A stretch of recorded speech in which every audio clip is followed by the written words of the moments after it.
Let's talk a little bit about some deal news this morning. Kind of an interesting mishmash of a mad lib, if you will, of celebrity interests. One of the more interesting CEOs we have out there. This is Square buying a majority stake in Tidal. This is Jay-Z's streaming music service. Jay-Z is going to join the board of Square. Of course, Square run by Jack Dorsey, who was also the CEO of Twitter. Square has seen, a huge run up in its stock just this week. The company finally got approval to have Square Bank, so they now have a banking charter. They also have seen a huge benefit to their business from crypto trading within the Cash app. I'm not. I mean, I don't know, Julie. Am I missing something here with the streaming music play? Spotify shares, for what it's worth, not really reacting to this news, but certainly there's a reason that Jack Dorsey and the team at Square thinks that Jay-Z joining the board, which I think is probably the biggest part of this news, is something meaningful for their business. Well, reportedly, Dorsey and Jay-Z are friends. That's something just by way of background that we can mention. Reportedly, they spent some time on yachts together.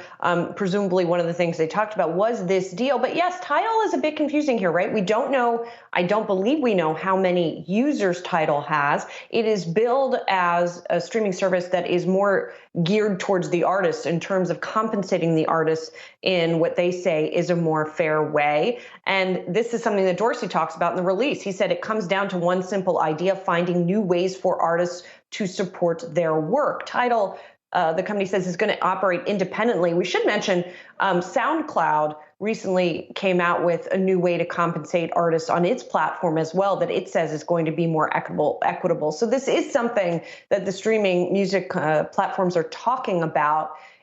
They also say, by the way, Square also says that these results are not going to be material, at least in the short term. So that's an interesting wrinkle in all of this as well. But yeah, I think that it's a little bit confusing what exactly is going on here and what the motivation is.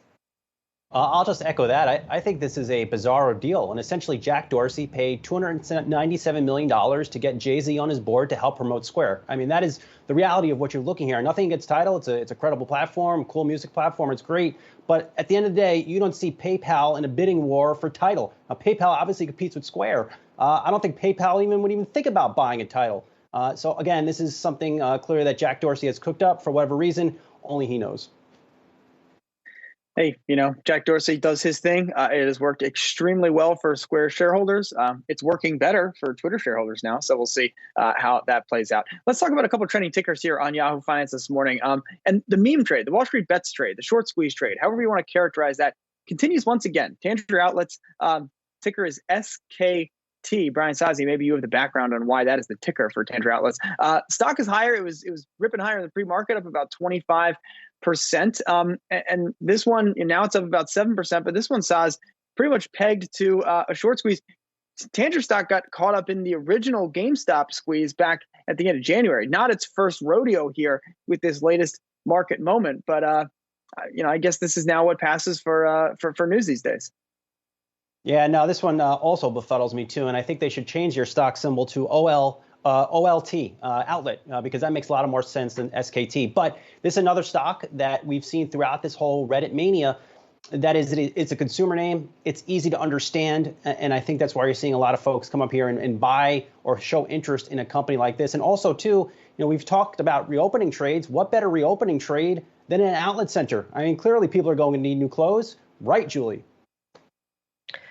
Yes. I mean, I do think, though, that in recent years, we have really seen the waning of outlets, right? For a couple of different reasons. One, we have seen online replace that sort of treasure hunt aspect of outlets, which people can do online now at various sites. And the other issue is, I mean, this is not new news, right? But outlets aren't really outlets anymore. Outlets used to be excess merchandise that were made by retailers. Now it's special outlet merchandise that is made by retailers at a discount. So, I think on a secular basis, on a long-term basis, we're still seeing the sort of decline of the outlet to some extent as appealing as it once was.